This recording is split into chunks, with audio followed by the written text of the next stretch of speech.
really wasn't until my junior or maybe even senior year at Concordia, Nebraska that I knew for sure I'd be going into overseas mission work. But looking back now, it was obvious that God was preparing me for that calling long before that. And I started college actually studying math and computer science. And even then I knew that whatever job, whatever vocation I had, I could serve God through that. But for me, it came down to wanting to respond, I guess, to these passions that God had given me. So one, a desire to serve Him, and two, an appreciation or interest in other cultures and other languages. And so for me, those two things came together, really just intersected perfectly in this calling to be an overseas missionary.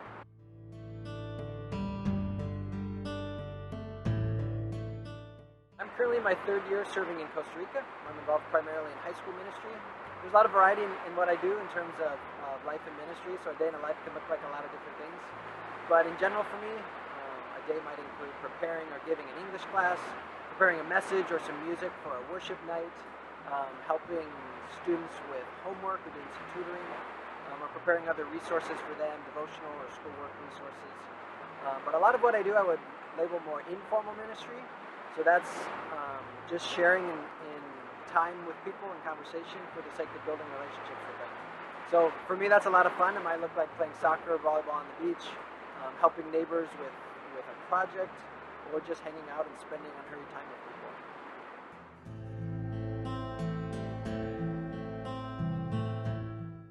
I have learned so much from this experience of living overseas. One of the first things that comes to mind for me, and honestly something I'm still working on, is what it means to live with humility. Because this whole process of moving to another country, learning a foreign language, learning a foreign culture is incredibly humbling. Because you come from a host country where you're used to being able to communicate perfectly and understand people clearly and being able to read social clues, and then you move to another country and you're back to square one. You feel like a child again, not being able to communicate to the extent that you want, feeling lost in social situations, things like that. So it's an incredibly humbling experience, and it's one that teaches you reliance on others and reliance on your Heavenly Father.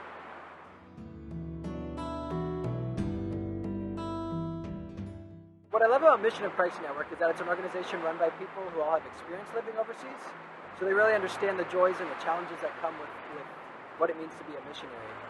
And MCN does a great job of caring for us as mission partners. So they're connecting with us regularly to see how we're doing physically, emotionally, spiritually, really just showing that they care about us as people more than just the work that we're doing. And on top of that, MCN really sets you up for success as a mission partner before you even set foot on the field.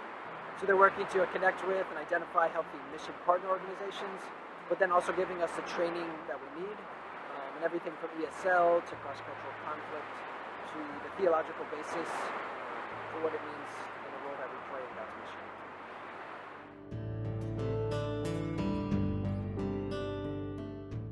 If you're someone who's considering overseas mission work, I would say that life as an overseas missionary is something that will challenge you and stretch you in ways you might maybe have never been challenged or stretched before. But at the same time, it's an experience that will cause you to grow in amazing ways in your relationship with God. It's a vocation that's incredibly fulfilling and rewarding in so many different ways. And it's an experience that will forever change the way that you see the world and the people around you and really your own role in God's mission.